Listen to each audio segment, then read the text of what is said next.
पाकिस्तान में 5300 अरब रुपए की करप्शन हुई 2 साल में। इस 2 साल में 5300 अरब रुपए किसने लूटे और इसके पीछे अंदरूनी स्टोरी क्या है और ये खबर किस तरह अवाम तक पब्लिक हुई, इसके बारे में बात करेंगे। हुकूमत का इसमें क्या किरदार था, इस पर भी बात करेंगे और ये भी बात करेंगे कि पाकिस्तान का आलमी इंडेक्स में इस खबर आने के बाद कितनी तनज़ली हुई, इस पे भी बात करेंगे कि दुनिया में जितने ममालिक हैं उनमें नंबर 1 टॉप 10 करप्ट मुल्क कौन से हैं और टॉप 10 ईमानदार मुल्क किनको समझा जाता है, और ये भी बात करेंगे कि पाकिस्तान के करप्ट तरीन महकमों में पहले नंबरों पे कौन आता है। बराए मेहरबानी मेरा चैनल सब्सक्राइब कर लीजिए, बेल आइकन के बटन को दबा दीजिए, मैं आपका बड़ा मशकूर रहूँगा। और बात शुरू हुई IMF की उस रिपोर्ट से जो पाकिस्तान की वजारत ख़जाना के हवाले की गई, और उसमें बताया गया कि पाकिस्तान में हर सतह पर हर महकमे में 5300 अरब रुपए की पिछले 2 सालों में यानी कि 2023 और 24 में करप्शन हुई और इस करप्शन को हुकूमत ने सपोर्ट किया, ये कहा गया है।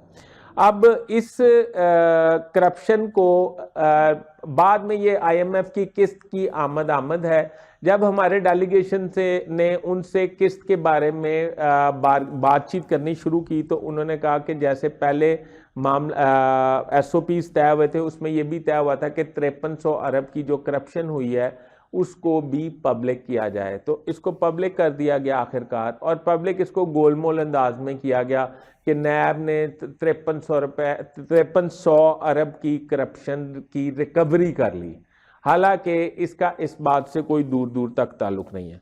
अच्छा, इस खबर के आने के बाद हुआ ये कि पाकिस्तान का आलमी रैंकिंग में 2 दर्जे तनज़ली हो गई।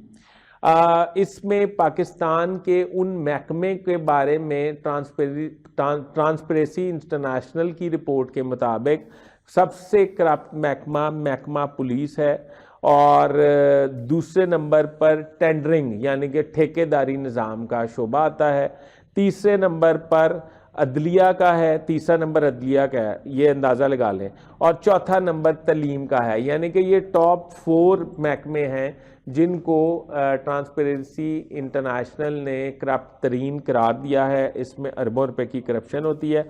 अब हम बात कर लेते हैं जिन ममालिक में करप्शन बिल्कुल ज़ीरो टाइप है या बहुत कम है, उसमें नंबर 1 पे कोई मुस्लिम मुल्क का नाम नहीं आता, उसमें नंबर 1 पे नाम आता है डेनमार्क का, सेकंड पे फिनलैंड का, और तीसरे नंबर पे नाम आता है सिंगापुर का। इस तरह बतदरीज 5-7 मुल्क हैं, जो जापान है उसमें।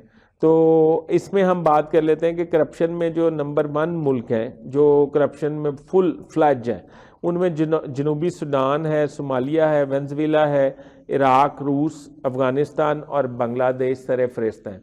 पाकिस्तान अल्हम्दुलिल्लाह 46 नंबर पे है करप्शन में पूरी दुनिया में, और भारत जो है जो हिंदू मज़हब से ताल्लुक़ रखते हैं और एक मतलब नरेंद्र मोदी की के हवाले से हम करप्शन की रोज़ स्टोरियाँ करते हैं, मगर वो 96वें नंबर पे आता है। भारत जो है पाकिस्तान से बहुत दूर है, यानी कि डबल करें तो उतना होता है।